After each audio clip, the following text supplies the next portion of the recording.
Hi guys, I hope you are doing well. In this video and the ones I'll be uploading in the future, I'll be discussing optimization and cost reduction in DevOps.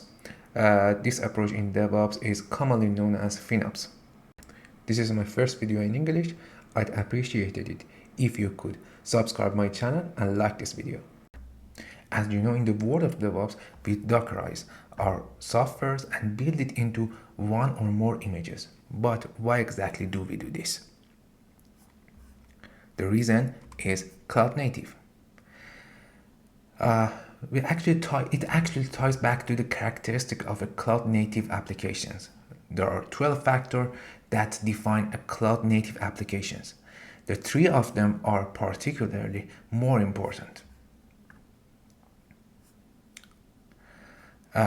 We are seeing these 3 parameters that they are more important than other 12 parameters. The most important characteristic is that if the process of the software is killed and restarted, it does not disrupt the handling of user requests. In other words, it does not store the state of user request within itself because it's designed so that each function is independently assigned to an API. Simply put, the software is stateless. The second important characteristic is concurrency. This means that if the system load increases, we should be able to scale up the number of instances of the software to increase the system's throughput. The third characteristic relates to the ability to run DevOps pipelines. We need to be able to quickly version our software and, if necessary, roll back to any previous version in case of failure. In other words, we should be able to automate the build, release, run processes. So, what's the result? The result is image. These 3 characteristics are now achieved by Dockerizing the software and converting it into an image. So, an image is the result of building cloud-native application, making it a very important entity. So, why is it so important? So, in this video, I'm going to talk about optimizing this image. We need to ensure that this image has the smallest possible size.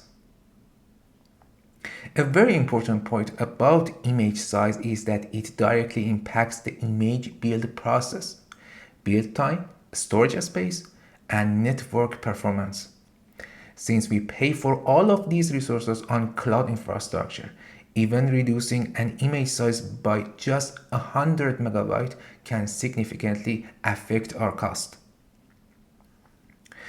Typically, multiple developers work on the software, leading to many commits and numerous pipeline executions for building the image throughout a day. Even minor optimizations in the image can greatly speed up the software development process. If we have multiple worker nodes across different Kubernetes clusters, these worker nodes will inevitably pull and store the image. With even minor optimizations, we can reduce the disk space used by worker nodes, consume less bandwidth, and decrease MTTR, and is mean time to recovery. To Dockerize, or better yet, to build and create an image, we need to write a file called a Dockerfile. Here I want to go over the important commands we use in Dockerfile. I know this might seem like a simple start, but it's essential for the consistency of the points I'm going to discuss. So I go to my terminal, it's a server, and I want to open a Dockerfile and set the parameters that we have to know about the Dockerfile. So I make directory project-01. It's exist02 and change directory to project-02. I make a Dockerfile and start coding. The first instruction is from. The structure of this file, and at the beginning I have to say that the structure of this file is such that each line creates a layer in the image. At the base layer, we have the base image that we specify in the from, which is specified here, and I, for example, Python Slim or Python Alpine. These are the base image. This is the first layer in the image. I have to say that choosing the base image is very important for us. We need to use an image that has an optimized size and also covers the prerequisites of our software. I have to say that never use the rootfs of operating systems as your base image. For example, Ubuntu latest or Debian latest, and etc. Doing so would require you to install the prerequisites yourself, and often this is not done in optimal way. Instead, it's better to use images that are especially built for the programming language your application uses, such as Python that I used and I write it earlier, Python Slim or Python Alpine. I use it Python Slim. The second is run. Run, with this keyboard, we can execute one or more commands to build our image. For example, if we are in a base image that it is Debian-like, we can apt update and also apt install nginx.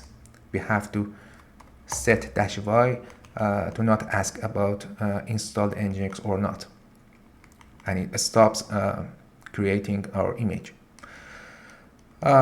We can set many commands here, and all of these in the run command sets in one layer of the image, and if we put other commands in multiple run command in Dockerfile, it creates multiple layers in our Dockerfile or image. The third is label. Label is information.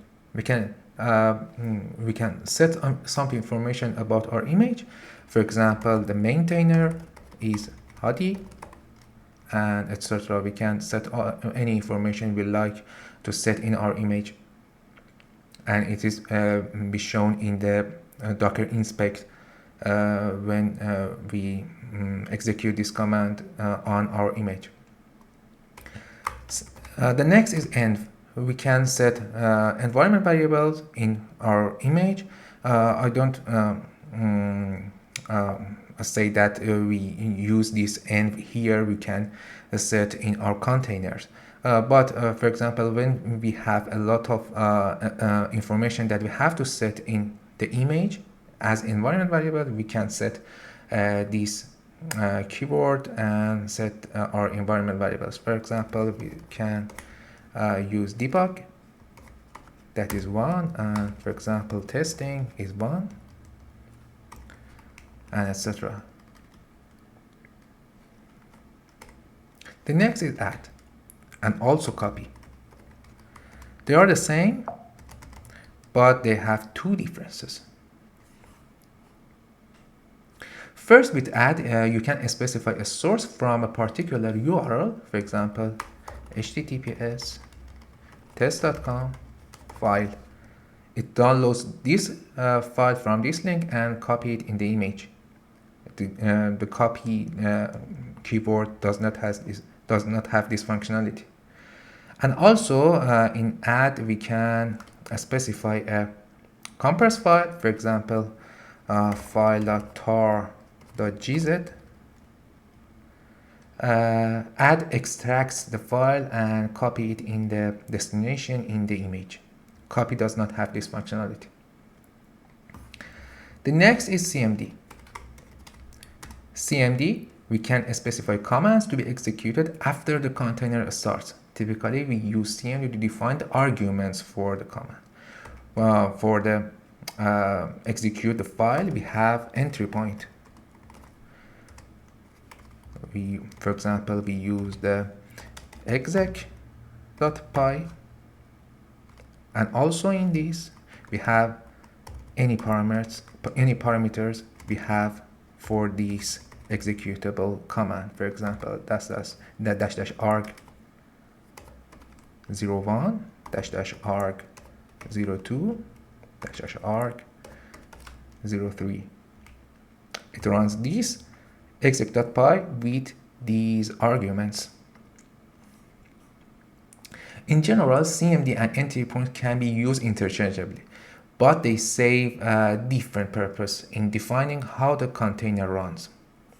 For example, we can see in docker inspect prom-prometheus. We have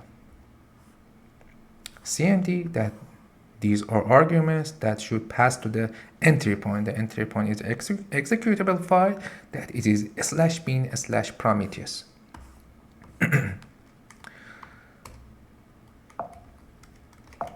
And we have another keyword that it is user. With user we can specify user permission will be used for command executed from the point onward. It is recommended to set this parameter for lines involving critical tasks or operations that are important for a security perspective. For example, we use user Jenkins and we run some commands, and after running the commands we go back to user root. One of the most important keyword in Dockerfile is work directory. In work directory, we specify the working directory in the container is similar to the cd command in Linux, with the difference that it operates within the root file system of the image. For example, we use opt app in the working directory. The next is arg. For example, we set arguments as variable in Dockerfile. Arg is the only instruction that can be set before from. We can use arg to define variables in Dockerfile. For example, we have arg version that is slim, and after that we use Python and set the version of the base image. We can set this argument in the command that we build our image. We can build multiple images with one Dockerfile that we specify the version argument in the command of docker build. And for example, we create multiple images with multiple image version of the base image with one Dockerfile. We have also a keyword stop signal. A stop signal is an instruction that allows us to specify which signal should be sent to the containers process when stopping the container. By default, sig term is sent. It gracefully shut down the process, kill the process, not kill, well, gracefully kill the process. In most cases, we don't need to modify this, but we can sig kill for our stop signal. By default is sig term. It gracefully kill the process, but we can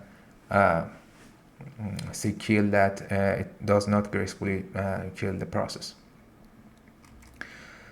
The next is health check. In health check, we can specify commands to determine the health of a container. We can also set parameters for these checks. For example, we can set that interval of the check by default is 30 seconds, the timeout that by default is 30 seconds, and a start period. A start period means that after how long, after what number of seconds to start the health check command, and by default is 0. After the container is up, it starts checking the health of the container. We can change it in this command. And retries, after 3 times that health check is false, it send to Docker engine that this container is not healthy. And after that, we can add our command to check the health of container.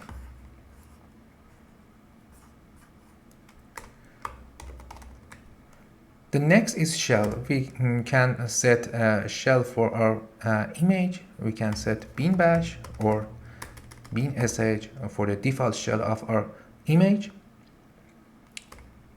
That's fine. We have a lot of keywords in Dockerfile, but I explained more important of them here, but I explained more in our example that we have in this video. I have a very simple project that is in Flask. I use it in my classes, and I teach Docker, Ansible, and Devops tools. I use it in video too. I go to my terminal,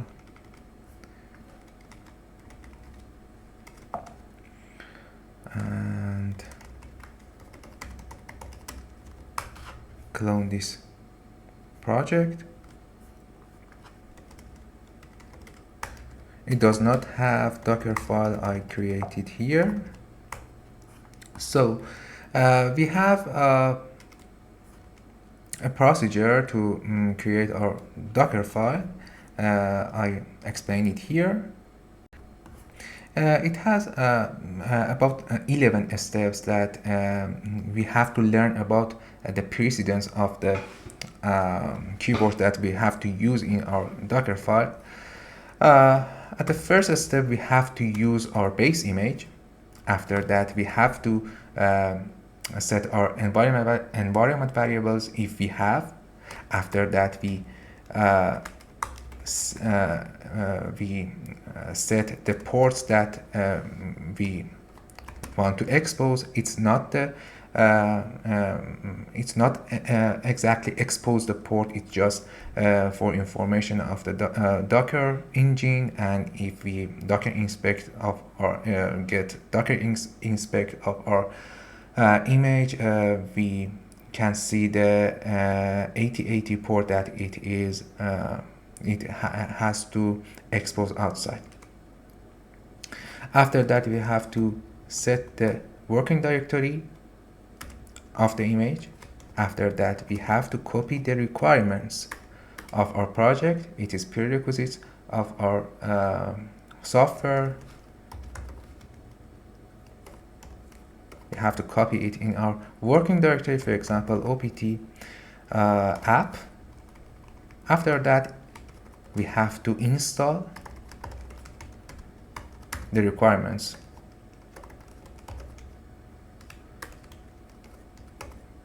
After the installation of the requirements.txt, we can set the volume. This keyword is just for Docker engine information, but if we don't create a volume for our container, the Docker engine will create a volume and attach to the specific directory in the image. But in most cases, because our image is cloud native, we don't use the volume. The next is copy of the content of project, and after that a stop signal. We don't have a stop signal here. And after that, health check. We don't have a health check here. And after all, we use entry point to use the executable command. For example, it is start. We have the executable script in our project that starts our project. And we can have cmd after all of our keyword that we have set in Dockerfile. So for our project, we have to set environment base image Python sling. We don't have environment variable. We set the environment variable in the container settings. We expose 8080 port outside. Working directory is opt app. We copy requirements.txt to the working directory of the image and run pip install -requirements.txt. It depends on the technology that we are using in our code. In our software, it's Python, and we have to install prerequisites like this: pip install -requirements.txt, and after that copy all the contents to the working directory of image, and at the last we start we run the start script of our software and start our application. After everything, I have to build that it is out latest. I have some errors here. Requirements.txt.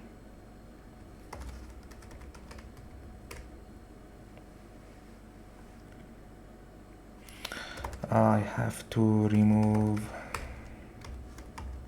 this in our requirements.txt, and we build our software Dockerfile, and we have the image.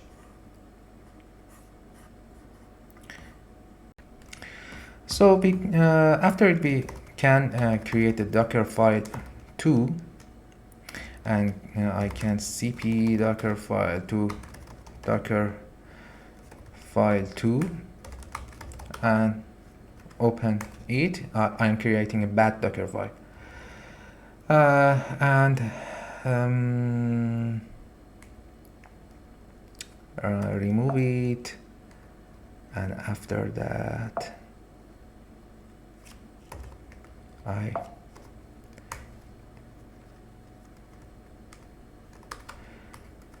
install the prerequisites after I transfer all the contents of the of my project to the image, and after that I install the requirements.txt. It's a bad Dockerfile that I'm testing it and show the time that spent for creating the image. I build it too. For example, out bad.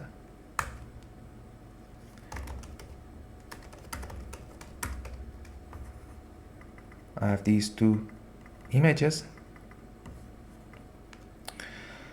I want to, for example, in out.py, I put a new line here. After that, I build the main Dockerfile. No time spent, but out-bad.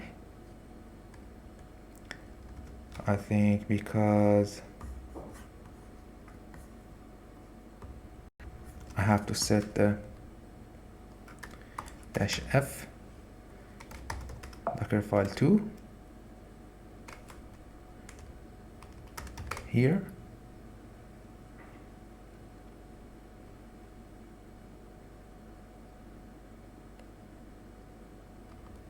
So it's in cache, and if I don't set the Dockerfile 2, it is on cache. I open the out.py again and set a new line here. The code is changed. Oh, okay. We don't spend any time for building the out latest, but for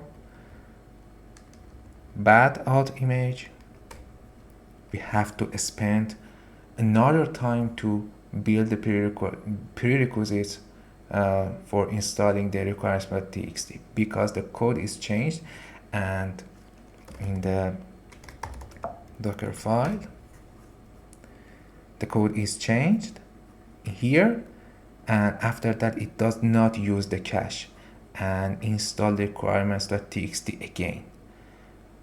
So the procedure that I said and I explained before, the 11 steps is very important. We have to have in our mind every time we are creating a Docker file. Okay. For running this project, I have to run MySQL that its name is MySQL-p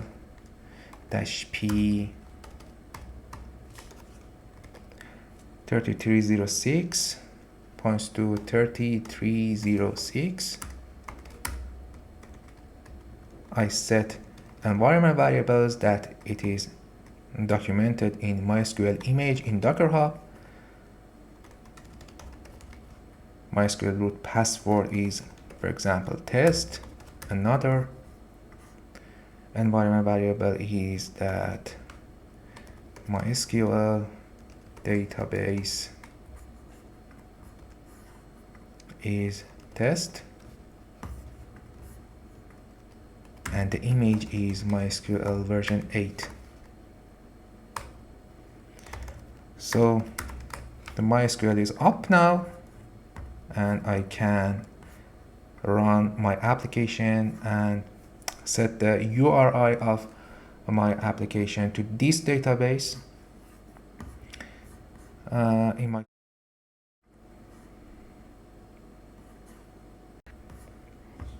I have it is my code. In the config, I have the environment variables. One of the important environment variable is database URI that is set to this environment variable. I'll go back to my terminal and docker run -d -rm. It is auth -p 8080 to 8080, and this is the environment variable that I have to set. The dialect is MySQL, the driver is PyMySQL, and the user is root, password is test, and I have to set the IP address of my Docker.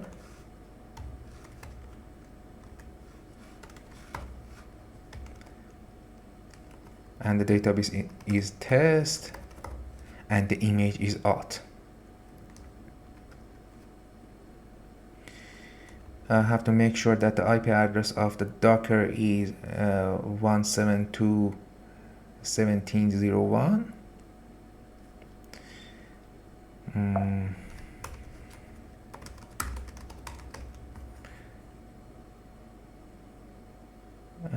It's right. Okay.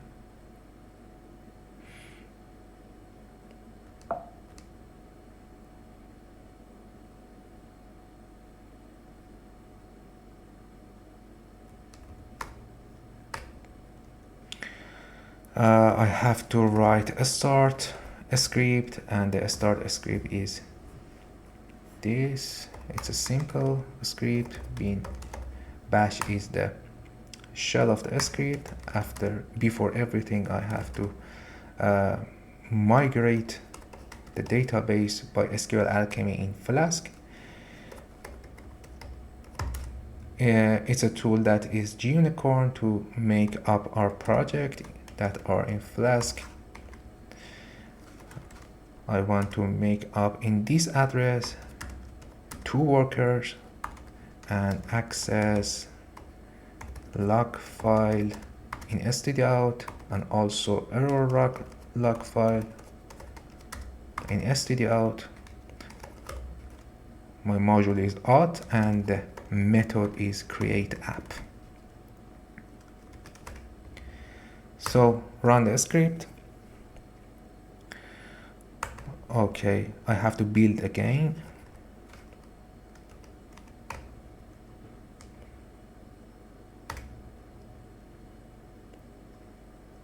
Is permission denied for this.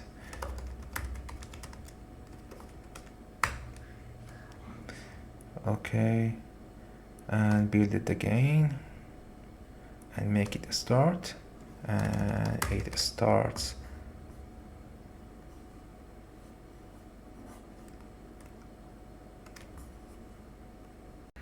Unicorn is not installed. I have to add the Unicorn.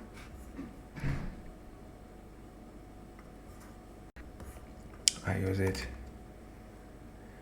in this way. I create a virtual env.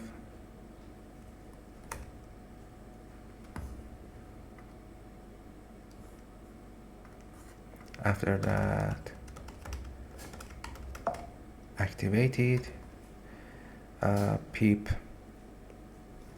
freeze, pip install gunicorn, pip install -r requirements.txt,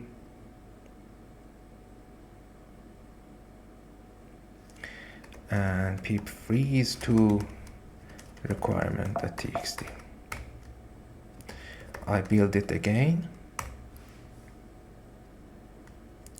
and after it I run the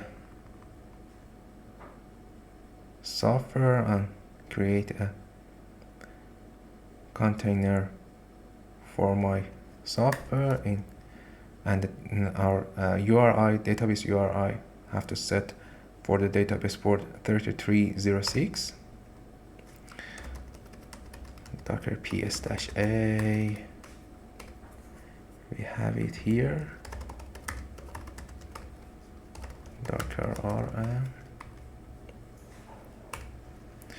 So we have auth here, Docker logs, everything is up. So after it, I had to check that everything is okay. Curl-h content type, I have to set application /json and -x, set that the HTTP method is post localhost 8080,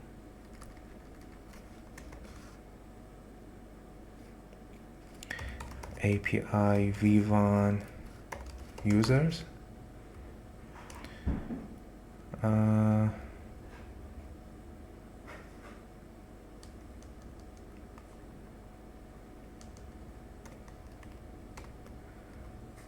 so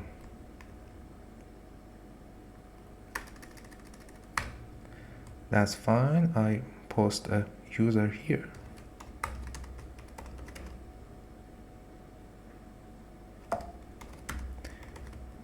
-d, I set the data to post in the our simple API, username,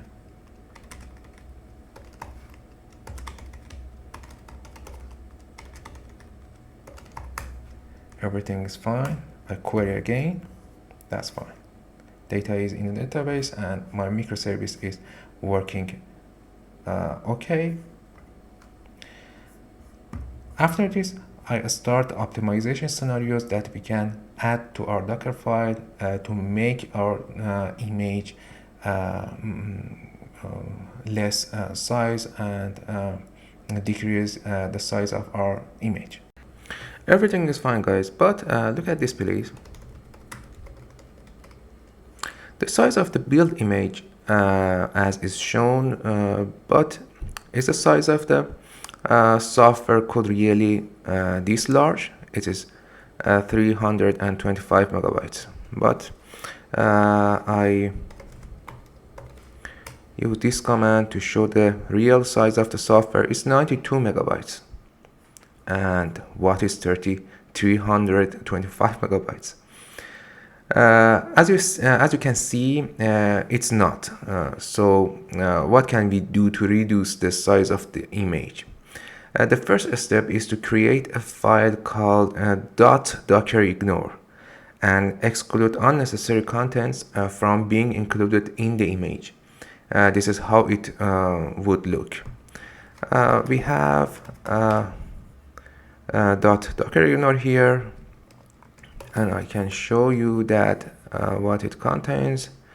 I can cp my .gitignore. I don't like the contents of Dockerignore and to be in our image, so I copy the .gitignore to .dockerignore, and I edit the Dockerignore, and I said that I don't like to add, for example, Dockerfile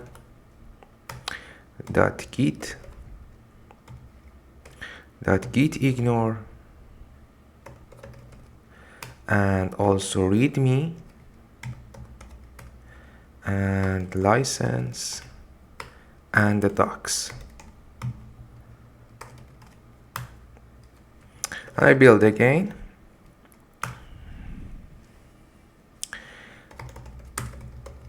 and I show you the size of the new image, that it is 239 megabytes. And one of the ways that we can reduce our image size is the file called .dockerignore.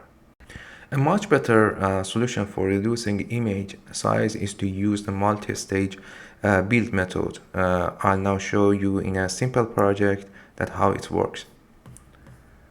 I go to my shell and create for example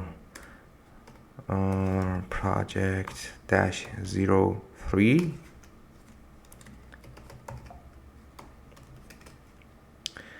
and I create a simple code in C.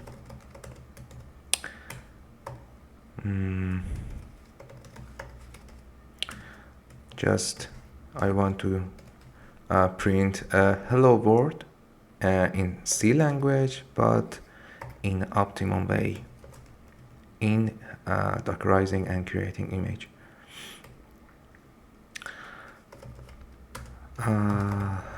I just create the main function and pass these arguments to it.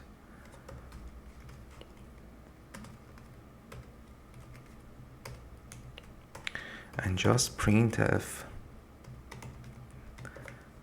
the famous hello world.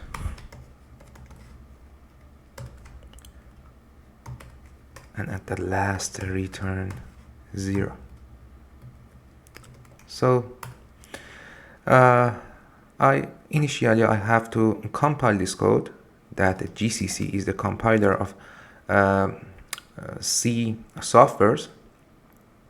I just show that I have to have output that its name is main, and I have to pass the main.c to compile by GCC. Now I have the main and I can run it simply, and it prints the hello world. I have to remove the main, but in this stage I have to create a make file. I create a variable that points to the compiler, and I use it in my stages. I create a stage build, or the part of my make file, it's build, its name is build, and I specify what build we're doing. I use the variable that it is GCC and that command and main.c. When I execute make build, I will see that the main execution file is created and I can run it. So I have removed the main execution file and I simply make build. So I have the main and I can run the main. So for this software, this simple software, I have to create a Dockerfile and see the size of the image that we create. The size of this software is just 28 kilobytes, but how much is the size of image that we create for this software? So for this project, in the first step, I remove again the main and create a Dockerignore. I said that I don't want to add the main. I don't want to add the .git directory and .gitignore file, and also Dockerfile, and also the docs directory and its content. For the first, I create a simple Docker file for it. I use the Alpine base image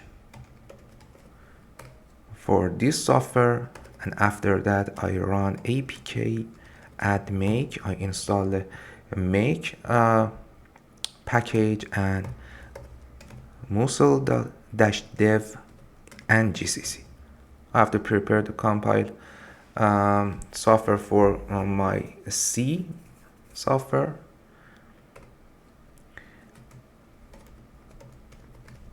I set work directory that it is opt-src, it's the best practice for it, and copy all the contents of the software, and also make the software. And after creating the execution file, I create a opt app and move the main to opt app. Okay, we have been in opt-src, and after the I execute make, I have the main execution file. I create the app directory in /opt/app, and I just move the main to the app directory. I change the work directory from opt-src to /opt-app and just run the main execution file. So we have just one base image, it's Alpine, and the tag is latest, and I add the compiler to this image. After that, I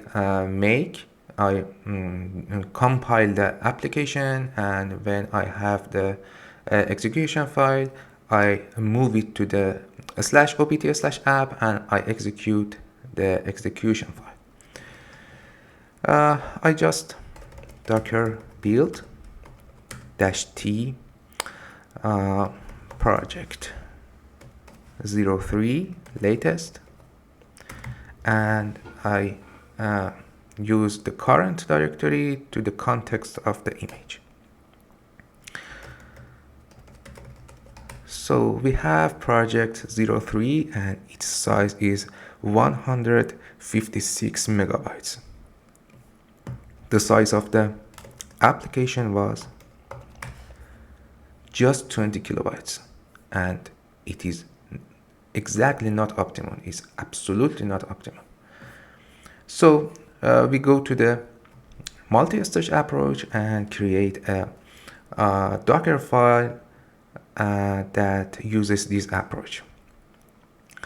I create a Dockerfile 2. I can edit the main Dockerfile for it. I have to just create 2 stages. One stage is creating the execution file, and the second stage is creating the starter or runner part of our app. And I show you in this part. I can separate two phases in this way.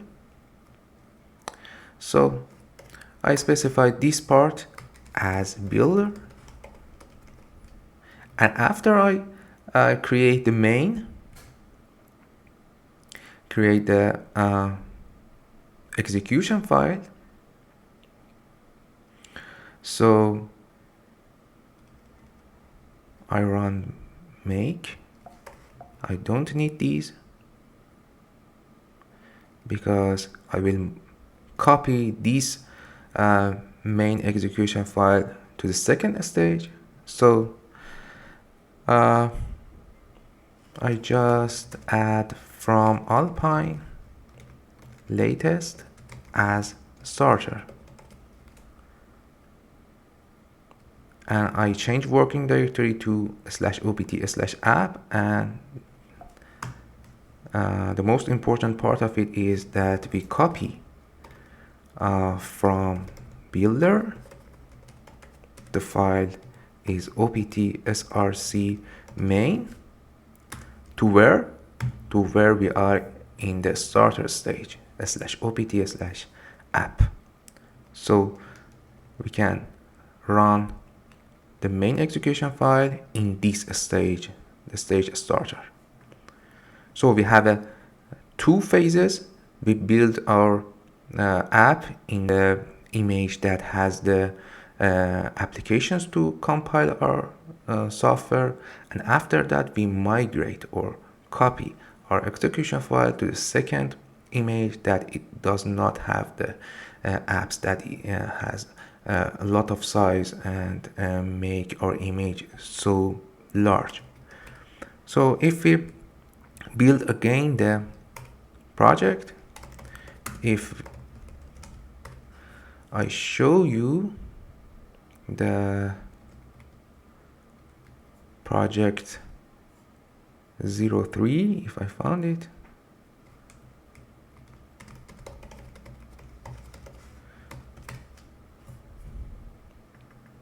it is just 8.9 megabytes, and it's so optimum for us. With this multi-stage, we can reduce reduce the size of our image, and our images work in optimum way. In this part of video, I want to introduce you to a concept called Docker BuildKit. At the beginning of the video, I mentioned that we are also paying for computing costs to our cloud provider when building images. So we need to minimize the image build time as much as possible. Docker BuildKit helps us to achieve this. Working on this and using this approach is very simple. I just create the project.04. I go to project.04 directory, and I create a Dockerfile, simple Dockerfile. I use the Ubuntu latest for the base image, run apt update, and also apt install, for example, nginx and htop.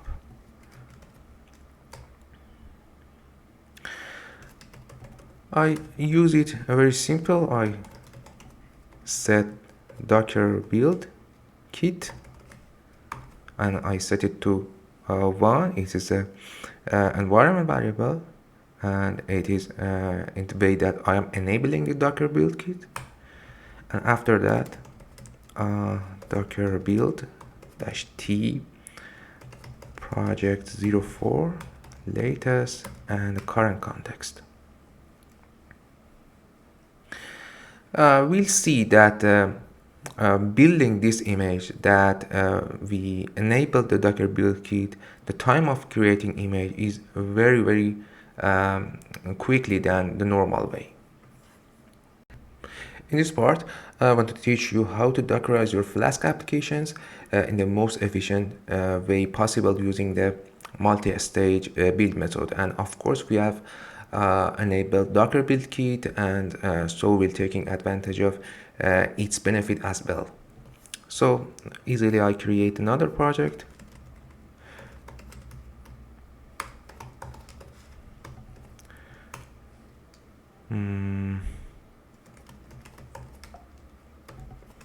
I go to project 05. I have not added a dash between project and 05, and it's okay. Before everything, I create app.py. I use a flask. I want to write a simple flask app. I write from flask import flask. I create an app instance of app from the flask, and I set a name for flask app, and after that I create a index, but with a decorator that sets the route for this method. I use it in /. I just return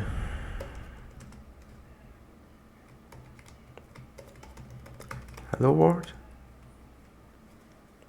and after everything I said that if this app.py is running, in this if statement means this.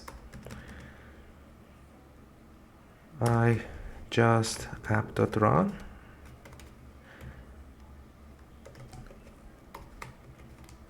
I set the address in every IP address it has, and also I set the port number, that is 8080. I said that if this file is executing, and this will run, and if the file, if app.py is using as a module, it does not execute these lines, this if statement. So I have created the app.py. I just create a Dockerfile.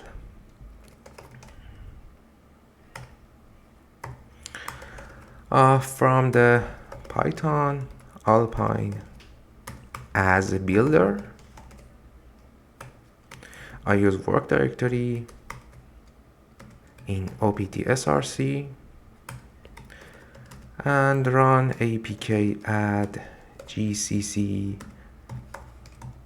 moseldev lib ffi-dev. These are prerequisites for our project, and copy the requirements.txt here.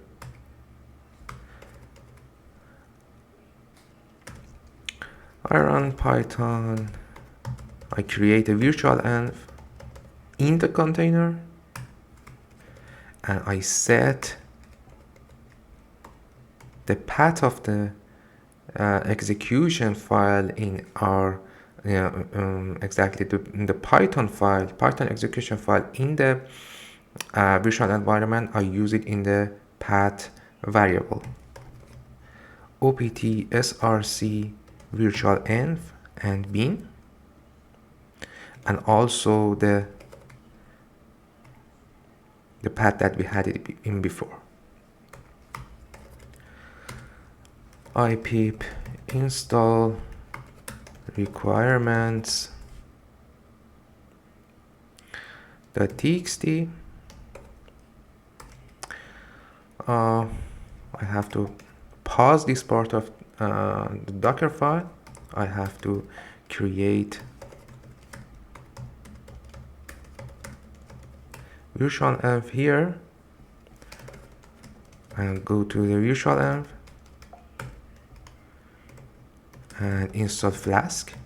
I need flask -bcrypt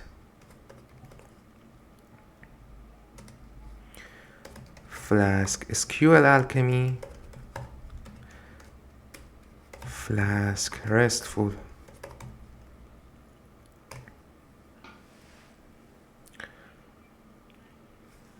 pip freeze, and we have some prerequisites here, and I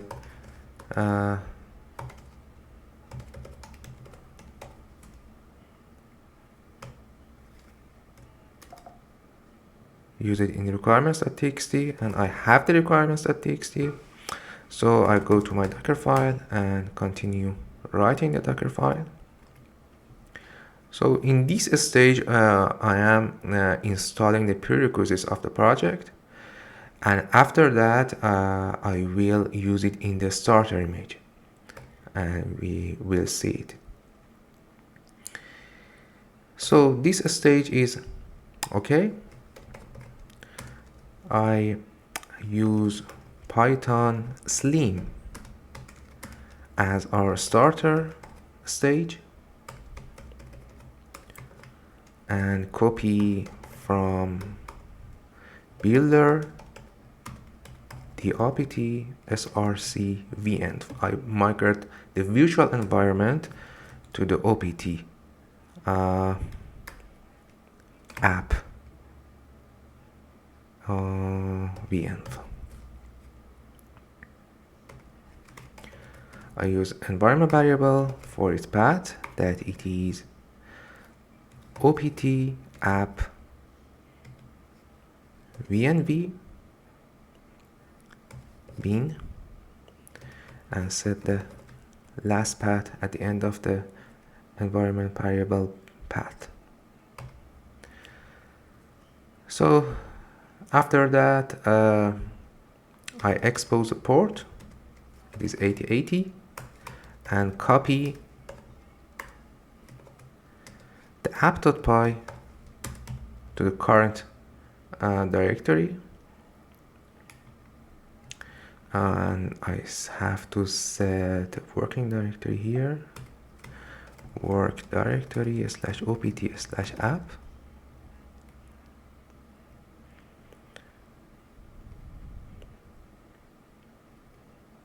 Okay, and at the end I use cmd to execute our project, python and app.py. So I need just app.py in my second stage. So let's build the image.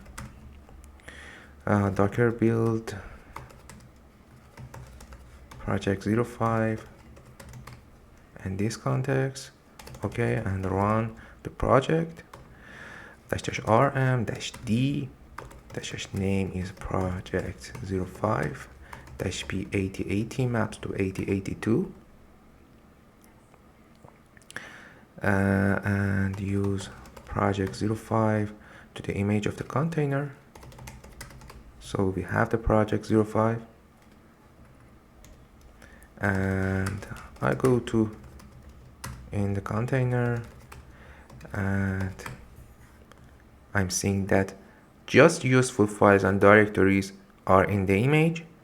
This virtual env is the result of installing the prerequisites in the builder image, and is here, and we are using it for launching the app.py and the file app.py, not other unuseful files.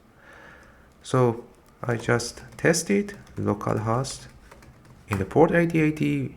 I am returning the correct value. Is the approach that we dockerize the Flask apps in Optimum Bay. In the final section of this video, I want to show you how to minimize the size of an image after installing dependencies. Particularly when using a base image like Debian or Ubuntu. I previously mentioned that you should avoid using these base images that include a full operating system rootfs for your applications. However, there are times when you might not have another choice. This method will help you achieve a more optimized image size in such cases. I easily create another project, project 06.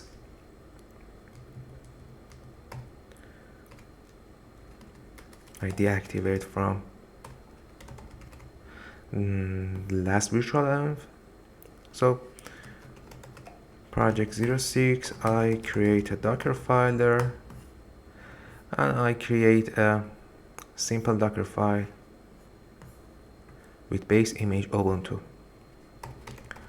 From Ubuntu, latest, and just run apt update, and after that apt install -y gcc and build essentials.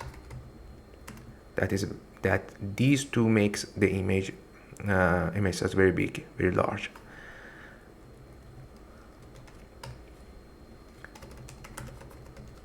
I built this image.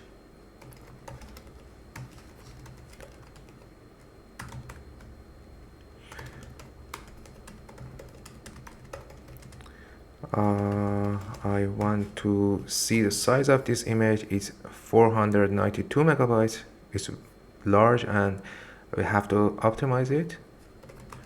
I open the Dockerfile again and I set some changes in this Dockerfile to make it optimal.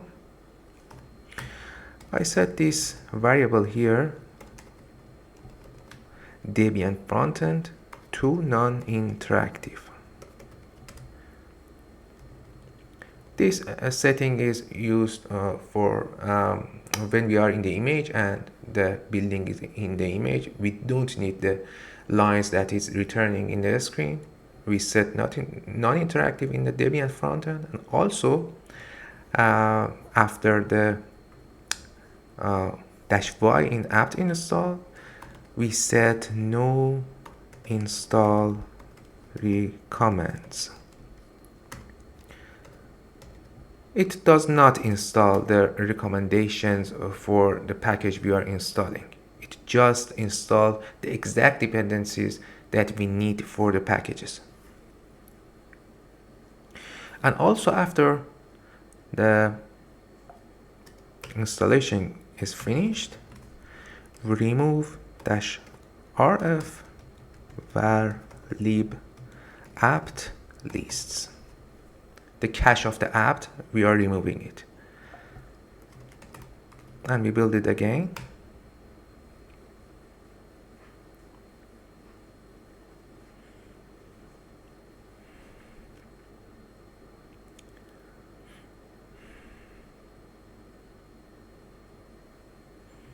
After that, it is about 20 megabyte or 30 megabyte that it is reduced for this image. It's very good. 30 megabyte in the large scales will help us a lot and reduce a lot of cost from our budget. Thanks for your watching. In this video, I've aimed to cover all the factors that can help optimize the build and size of Docker images. I hope you find this information useful and beneficial. Please make sure to leave a comment and let me know if you enjoy this style of content. If you have any question, don't hesitate to ask them in the comments. Thank you so much. Bye bye.